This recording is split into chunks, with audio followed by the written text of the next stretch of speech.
Ya, bertemu kembali dalam pembahasan materi fisika dasar 2 ya.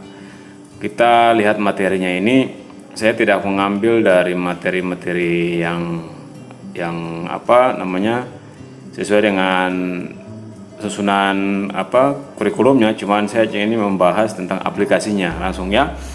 Jadi di sini kita dalam jurnal saya mencoba mencari waktu yang sangat singkat ini untuk kita membahas jurnal, karena kalian itu sudah semester akhir. Jadi apa prinsipnya kita menerapkan ya, atau ya kita menerapkan ilmu fisika dasar, terlebih khusus fisika dasar 2 ini untuk aplikasinya bagi kita di jurusan teknik pertambangan ya. Di sini saya melihat sini ada, jadi kalian dikasih tugas untuk mengumpulkan berbagai jurnal yang berhubungan dengan fisika dasar dan hubungannya juga mungkin dengan teknik pertambangan ya.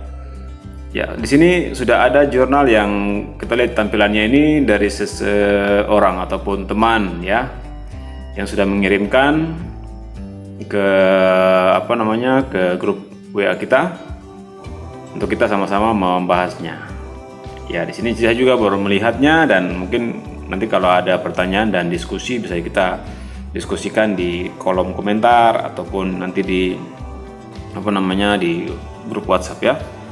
Ya, ini saya mengambil topik dari teman yang sudah mengirim jurnalnya ini, yang sudah dia searching di Google. Ini dari penelitiannya dari Rahma dan Aryadi dan Iis Dahlia, ini mereka dari program studi fisika dari Palopo nih, Universitas Cokro Aminoto Palopo. Jadi topiknya dulu tentang pendugaan sebaran air tanah menggunakan metode geolistrik, resistivitas, konfigurasi Wiener dan Schlumberger ya. Jadi jurnal ini merupakan ringkasan daripada penelitian, dari satu penelitian ya. Bisa jadi dari skripsi ataupun dari penelitian yang dinanai dari atau mandiri ya. Bisa penelitian sendiri, mandiri, maupun ada dari sumber-sumber pendanaan yang lain untuk melakukan penelitian. Oke, ini adalah strukturnya. Jurnal itu biasa terdiri dari abstrak, pendahuluan ya. Kemudian ada teorinya, kemudian bagaimana metodologinya. Metodologinya adalah bagaimana cara-cara kita melakukan penelitian atau tahap-tahapan dalam penelitian. Itu sangat penting bagi kita yang nanti mau studi akhir atau mau lagi mau menyusun tugas akhir. Maka mungkin materi ini lebih tepat karena kita langsung membahas tentang jurnalnya, jurnal atau struktur daripada nanti penelitian kalian di tugas akhir nanti. Ini ada metodologi penelitian, tadi sudah ada pendahuluan, ada dasar teori, kemudian ada metodologi penelitian, kemudian terakhir itu ya penutup, ada kesimpulan, dan juga ada daftar pustaka, sumber-sumber referensi yang dipakai dalam penelitian ini. Jadi cuman 7 halaman ya, 7 halaman ini tapi memberikan informasi secara garis besar tentang jurnal penelitian yang telah dilakukan oleh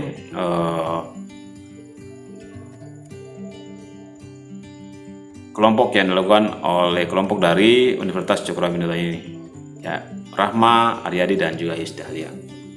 Mudah-mudahan nanti mereka dalam video YouTube nanti mereka bisa komentar, mungkin ada kesalahan atau ini silakan didiskusikan. Saya cuma memberikan secara gambaran umumnya, silakan nanti dikomentari. Oke, jadi di sini dibilang bahwa abstraknya itu adalah intisari daripada penelitian ini, menyatakan bahwa dia atau topik penelitian ini akan melakukan studi tentang bagaimana menemukan air ya, menemukan air di dalam tanah.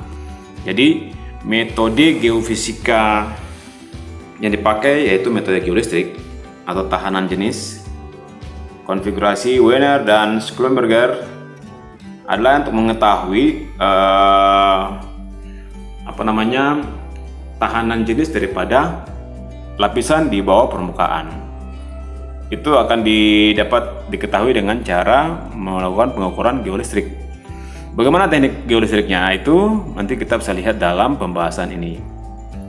Ya, jadi kita tahu bahwa dalam materi fisika dasar 2 itu banyak berbicara tentang kelistrikan, entah itu potensial, ya, energi potensial, bagaimana kita mendapatkan energi dari medan magnet, kemudian ada apa lagi itu tentang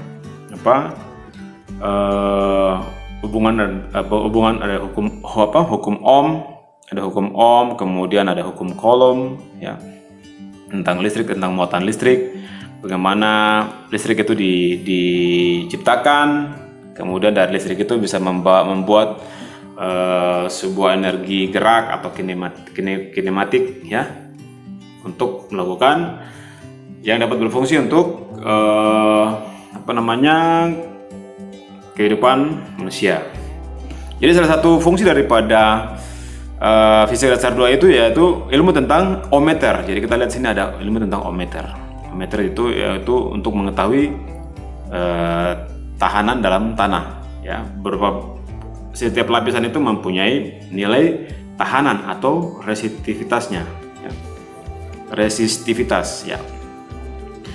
Oke, kita lihat sini bahwa kalau konfigurasi masing-masing konfigurasi ini Wiener maupun Schlumberger itu mempunyai mempunyai persamaan yang berbeda, sehingga akan diperoleh nilai atau kedalaman yang berbeda pula untuk menemukan tipe air tanah yang akan kita cari melalui studi ini. Oke, di sini dilihat ada pendahuluan, ya. Pendahuluan itu adalah fokus membicarakan tentang latar belakang daripada penelitian ini.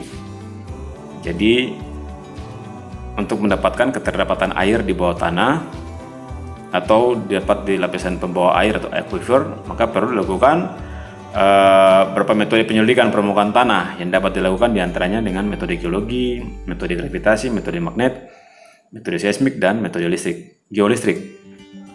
Dari metode-metode tersebut, geolistrik itu merupakan metode yang paling banyak dipakai karena aplikasinya sangat mudah, kemudian dapat diketahui dapat diketahui masing-masing lapisan itu dari nilai tahanan jenisnya. Oke, ini dia pendahuluannya. Jadi metode geolistrik resistivitas dapat digunakan untuk mendeteksi lapisan pembawa air tanah aquifer. Hal ini ditujukan oleh beberapa peneliti sebelumnya. Halik dan Jojok tahun 2008 melakukan penelitian pendugaan potensi air tanah di kampus Tegal Boto di Universitas Jember dan berhasil mendapatkan informasi bahwa adanya aquifer yang bersifat sedang dan penyebarannya luas, dan penelitian-penelitian lainnya. Ya, kita lihat bahwa di fisika dasar kita tahu bahwa konsep dasar daripada metode tahanan jenis atau resistivitas ini adalah hukum Ohm. Jadi hukum Ohm ini diciptakan atau dikembangkan atau diberikan penemuannya oleh Sir Simon Ohm, ya, tahun 1826. Jadi dia mengatakan bahwa Ohm itu merupakan hubungan antara V, I dengan R. V itu apa? V ini adalah tegangan, ya, potensial tegangan, dan I adalah kuat arus, sedangkan R adalah ohmnya atau tahanannya. Jadi tegangan tuh hubungan antara arus dan besarnya hambatan atau tegangan. Ya, kita lihat sini rumus atau simbol-simbolnya. R itu mempunyai simbol seperti ini atau tahanan. Kemudian tegangan mempunyai sumber seperti ini, mempunyai simbol, ini sumber tegangan, ya, dan juga ada arus atau kuat arus. Ini adalah arus yang mengalir daripada tegangan ini. Oke, untuk mendapatkan nilai tegangan ini maka kita harus kalikan I dengan R. Ini bisa diukur. Jadi nilai-nilainya bisa kita taruh sini, umpamanya di sini 10 kilo ohm. Kemudian I kita mau cari tahu I-nya berapa. Kalau voltasenya 12 volt, kita bisa cari tahu I-nya tuh berapa. Kalau di sini adalah 10 kilo ohm ya. Metode resistivitas ini dikembangkan oleh tadi Sjors Simon Ohm ya.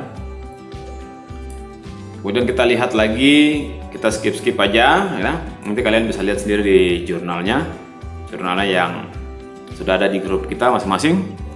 Kemudian ini adalah nilai resistivitas dari beberapa material. Jadi masing-masing material itu atau material ya, seperti air tanah, air sumber, air lapisan, air sumber, pasir dan kerikil mengandung air tawar, kemudian air asin, batu lumpur, konglomerat, lempung, napal, batu gamping, batu pasir, dan lain sebagainya ini mempunyai nilai tahanan jenis masing-masing. Jadi kalau kalian sudah pernah mempelajari tentang geolistrik, jadi masing-masing material ini atau lapisan ini mempunyai nilai resistivitas yang berbeda-beda. Jadi fungsi daripada geolistrik itu adalah mendeteksi lapisan yang ada di bawah permukaan.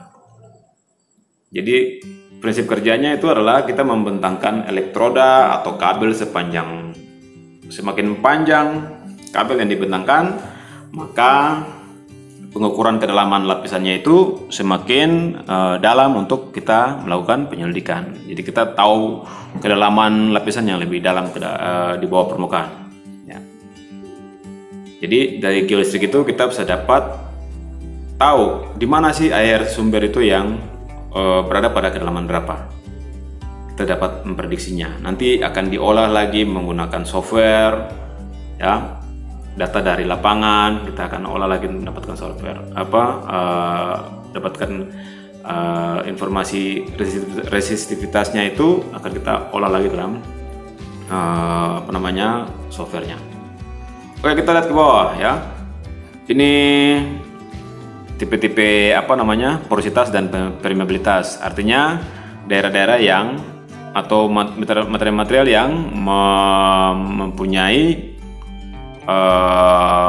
besar kemungkinan terdapatnya air, yaitu ada porositasnya yang tinggi, kemudian permeabilitasnya atau daya rembesnya sangat tinggi atau low, ada rendah, low permeability maupun high permeability ya. Itu lapisan-lapisan tanah atau lapisan-lapisan yang kalau kalian baca di sini, lapisan aquifer adalah permeabel atau tembus air yang dikenal sebagai aquifer, yang merupakan formasi pengikat air yang memungkinkan jumlah air yang cukup besar untuk bergerak melaluinya dan pada kondisi lapangan yang biasa ya. Jadi aquifer adalah lapisan yang tembus air ya. Kemudian dia juga mempunyai sifat ya, ada sifat permeabel, kemudian dia porositasnya tinggi, high porositas. Oke, kemudian hubungan antara porositas dan permeabilitas. Air dapat menyusup ke bawah permukaan karena batuan dasar yang padat mempunyai ruang pori-pori. Air akan melewati daerah yang mempunyai pori-pori. Kalau pori-porinya kecil, mungkin agak susah untuk diambil airnya. Seperti halnya tubuh tanah yang urai, yaitu pasir dan kerikil. Nah, keterdapatan air itu berada pada daerah yang pori-porinya besar, ya. Atau ruang kosong dalam batuan itu biasa terdapatnya air. Oke, itu untuk kalau kita mau mencari air ya. Ada juga kalau kita ditambang, mungkin kita bisa cari kondisi mineral seperti mineral besi ya, logam, itu bisa kita deteksi daripada ohmnya atau resistitivitasnya. Oke, kita lihat di sini ada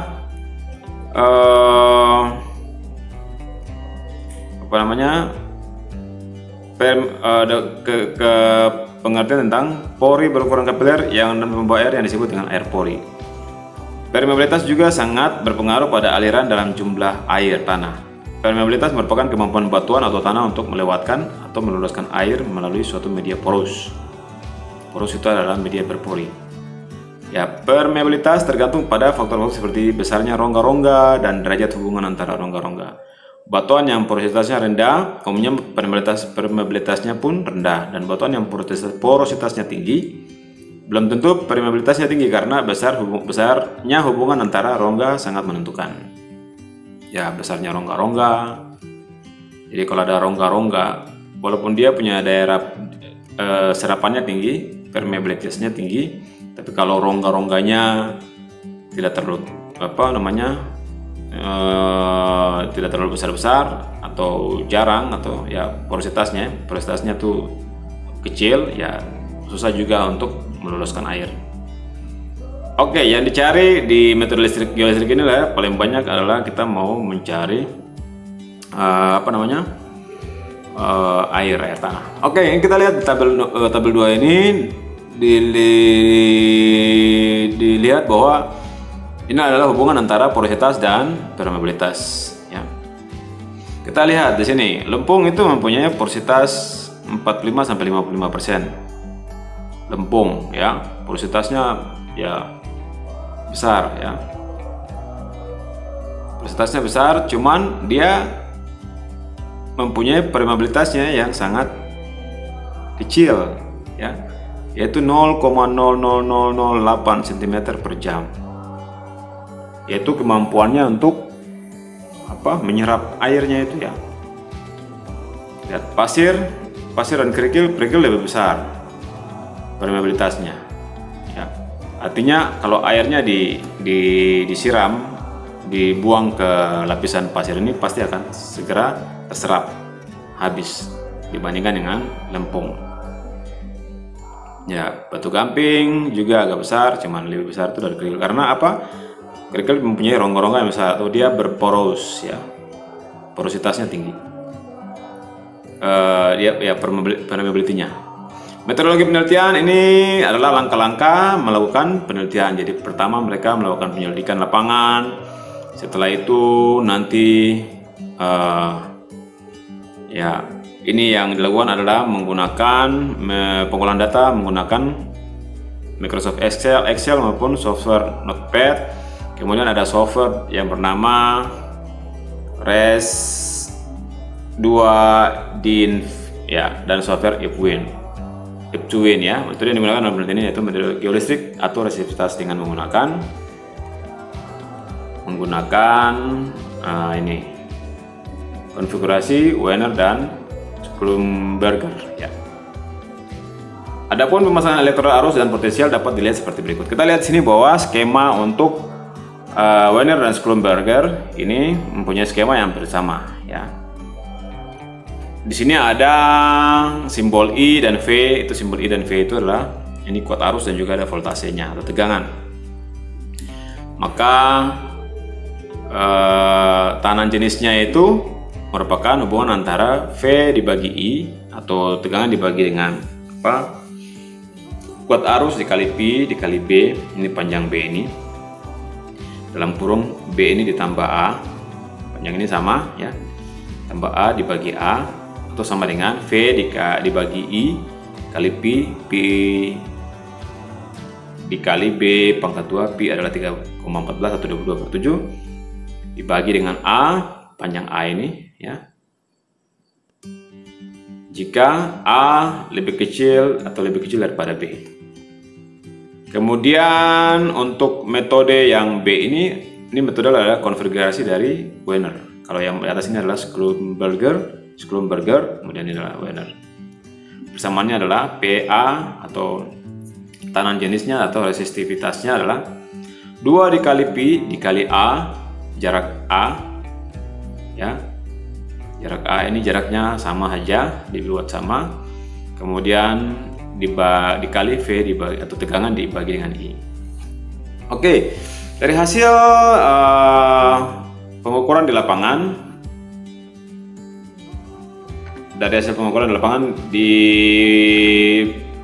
dilihat bahwa ditemukan bahwa di permukaan sampai kedalaman 12 meter bahwa air tanah berada di kedalaman 12 meter dengan jarak elektroda 17–31 meter. Jadi bentangan ini adalah 12–31 meter. Ini dibentangkan baik, ya.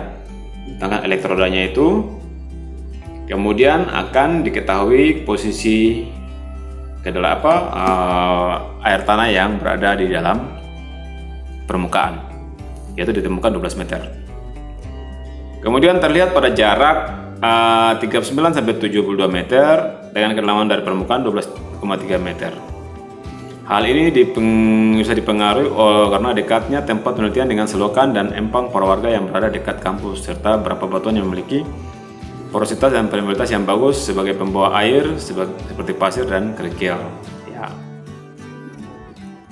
Jadi data di bawah permukaan itu bisa terganggu dengan kehadiran batuan yang juga mempunyai porositas dan permeabilitas yang bagus, sehingga bisa terdeteksi bahwa daerah itu memang terdapat air permukaan, yaitu 12 meter itu ya. Oke, jadi alat atau metode geolistrik ini cukup bagus atau bisa menjadi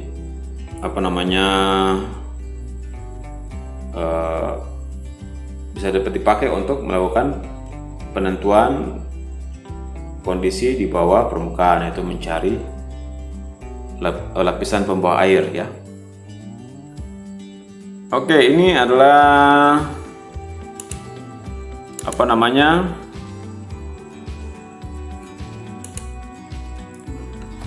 kita lihat di sini ada gambar dari hasil running daripada program, di mana di sini dilihat ada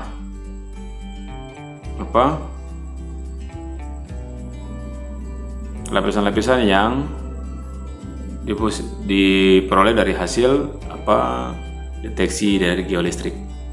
Nah, kita lihat di sini ada yang berwarna merah, ada yang warna kuning. Ini adalah berdasarkan nilai ohmnya ya. Jadi nilai ohm yang ini ada biru tua sampai kuning, ini nilai resistivitasnya. Kita lihat bahwa kalau air itu kan di daerah 100 sini kuning sampai ya daerah kuning ini nih. Ini kuning, ini daerah air. Ya. Karena tadi kalau kita lihat dari tabelnya ini adalah air sumber itu adalah sekitar 50 sampai 100 ohm ya. Ohm meter. Kalau dilihat dari indikator warnanya ini, kita lihat bahwa warna kuning ini mendekati 100 ya. Jadi 50 daerah ini sampai ini mendekati 100, berarti yang kuning ini adalah daerah-daerah air tanah. Air sumber. Oke. Ini hasil pengolahan dan konfigurasi data Werner menggunakan software RES2DINV ya, DINV. Oke. Ini running programnya. Ini tahanan jenisnya, ini ketinggian permukaan. Ketinggian permukaannya kita lihat dapat di sini adalah di 48, sekitar 50 ohm ya. 50 ohm itu dia di kedalaman 12 meter. Oke.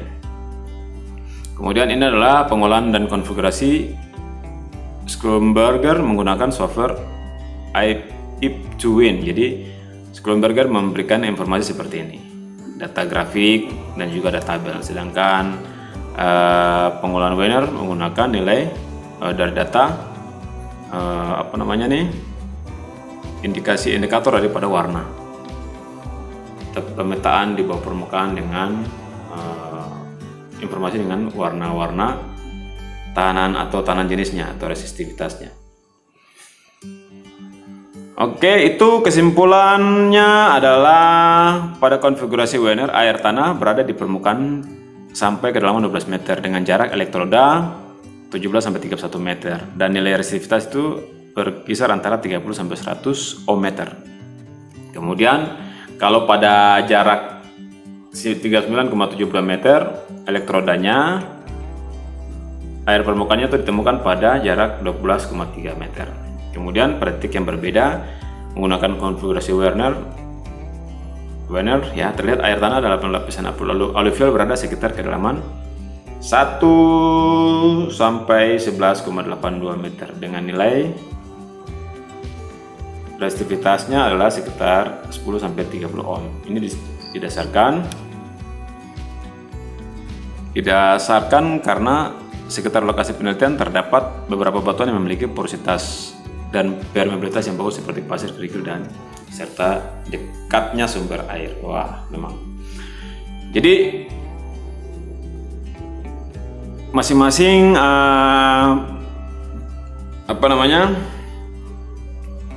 konfigurasi ini memberikan hasil yang cukup baik ya.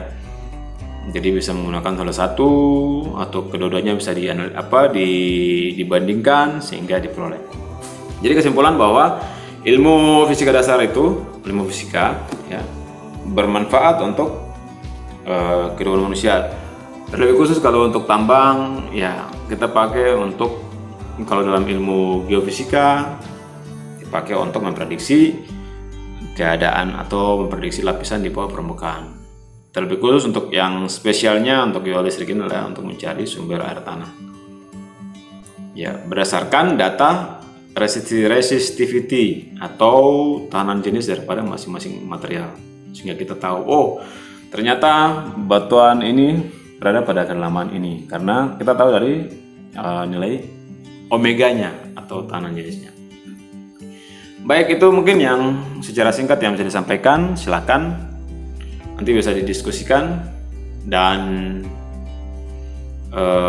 kita akan melihat jurnal berikutnya lagi. Terima kasih.